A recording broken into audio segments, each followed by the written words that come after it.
കണ്ണൂർ കരിവള്ളൂരിൽ വിവാഹ ദിവസം വീട്ടിൽ മോഷണം. വധുവിന്റെ സ്വർണ്ണാഭരണങ്ങൾ മോഷണം പോയി. അലമാരിൽ സൂക്ഷിച്ച 30 പവൻ സ്വർണ്ണമാണ് മോഷ്ടിക്കപ്പെട്ടത്. അരുൺ പൂപ്പറമ്പ കണ്ണൂർ ചെയ്യുന്നു. അരുൺ, ഈ വിവാഹത്തിന്റെ സന്തോഷമൊക്കെ മാറും മുമ്പ് അത് ഇല്ലാതാക്കിയിരിക്കുന്ന ഒരു മോഷ്ടാവ്, എന്താണ് സംഭവിച്ചത്? ഇവരുടെ വിവാഹം എന്നായിരുന്നു? മോഷണം ഇന്ന് മാത്രമാണോ പുറത്തറിയുന്നത്?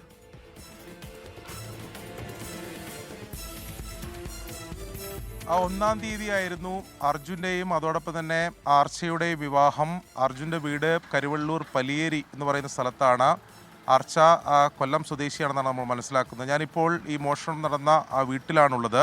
ഒന്നാം തീയതിയാണ് ഇവരുടെ വിവാഹം ഇതിന് തൊട്ട് സമീപമുള്ള ഒരു ഓഡിറ്റോറിയത്തിൽ വെച്ച് നടക്കുന്നത്. അതിനുശേഷം ഈ വിവാഹത്തിന് ശേഷം വൈകിട്ട് അതിൻ്റെ ചടങ്ങുകളെല്ലാം പൂർത്തീകരിച്ചതിന് ശേഷം അവർ വീട്ടിലേക്ക് മടങ്ങിയെത്തുന്നു.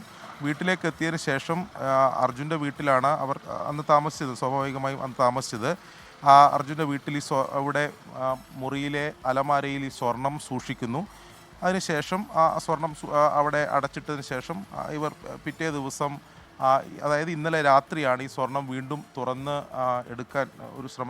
എടുക്കാൻ നോക്കിയത്. അപ്പോഴാണ് ഈ മോഷണ വിവരം, അതായത് ഇന്നലെ രാത്രിയാണ് ഈ മോഷണ വിവരം പുറത്തറിഞ്ഞത് എന്നതാണ് ഇവിടെ ബന്ധുക്കളിൽ നിന്നും പോലീസിൽ നിന്നും നമുക്ക് ലഭിക്കുന്ന വിവരം.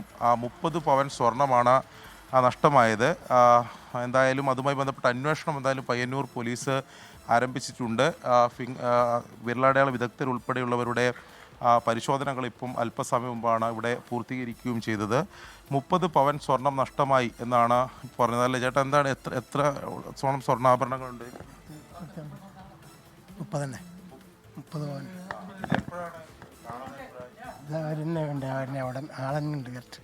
എന്തായാലും നമുക്കിപ്പോൾ ലഭിക്കുന്ന വിവരം അനുസരിച്ച് 30 പവൻ സ്വർണ്ണാഭരണങ്ങൾ ഉണ്ടായിരുന്നു എന്നതാണ്. ഈ ബന്ധുക്കളുമായി ബന്ധപ്പെട്ടവർ ഈ ഘട്ടത്തിൽ പ്രതികരിക്കാൻ തയ്യാറല്ല എന്നതാണ് അറിയിച്ചിട്ടുള്ളത്.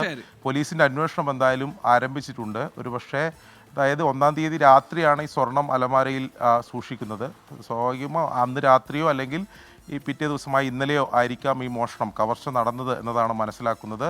പോലീസിൻ്റെ ശാസ്ത്രീയമായ വിശദമായ അന്വേഷണത്തിലേക്ക് പോലീസ് എന്തായാലും കടന്നിട്ടുണ്ട്. ബന്ധുക്കളെ സംബന്ധിച്ചിടത്തോളം, ഈ കുടുംബാംഗങ്ങളെ സംബന്ധിച്ചിടത്തോളം വലിയ ഞെട്ടലുണ്ടാക്കിയിട്ടുണ്ട്. ഒരു വിവാഹം നടന്ന വീട്ടിൽ തന്നെയാണ് ആ മോഷണം ഉണ്ടായത് എന്നത് ഒരു ഞെട്ടലുണ്ടാക്കിയിട്ടുണ്ട്. സുഹൈൽ.